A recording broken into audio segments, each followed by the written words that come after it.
Good morning বন্ধুরা, তোমরা সব কেমন আছো? আশা করি ভালো আছো। আমিও খুব খুব খুব ভালো আছি। তো আজকে হচ্ছে আমার বোনের জন্মদিন, খুব খুব ব্যস্ত আছি। তো আজকে ষষ্ঠী পূজাও আছে। তো সকালে উঠে পড়েছি, ভোর 4টার সময় উঠে পড়েছি। তো আমার অলওয়েজ কাজ কমপ্লিট হয়ে গেছে। ঘর পরিষ্কার করা, ঝাঁটপাট, ঘর সব কিছু মোছামুছি সব কমপ্লিট হয়ে গেছে। বাসন টাসন ধোয়া কমপ্লিট হয়ে গেছে। তো আমি তাড়াতাড়ি স্নানটা করে নিব, করে চলে যাব পূজা করতে। আর কিছু বোনের জন্য খাবার বানিয়েছি। তো আজকে যেহেতু বার্থডে, তো ও তো কিছু খেতেও বেশি ভালোবাসে না, তার জন্য লুচি করেছি আর ঘুগনি করেছি আর পায়েস করেছি। এসব আমি ভিডিও পরে পোস্ট করব। তো এই যে দেখতে পাচ্ছ বিছনার চাদরটা, ভালো লাগছে না?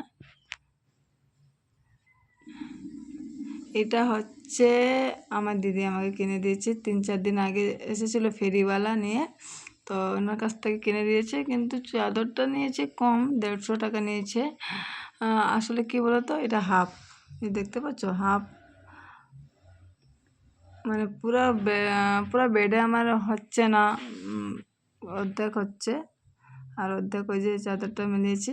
তো যাই হোক, এই প্রিন্টটা ভালো লাগছিলো আমার, যেহেতু হোয়াইট কালার ছিল, তার জন্য আমি ভাবলাম নিয়ে নিই। আর এখনকার যুগে তো 150 টাকা কিছু না, 150 টাকা চাদর মিলেছে, ওটা অনেক ধন্যবাদ।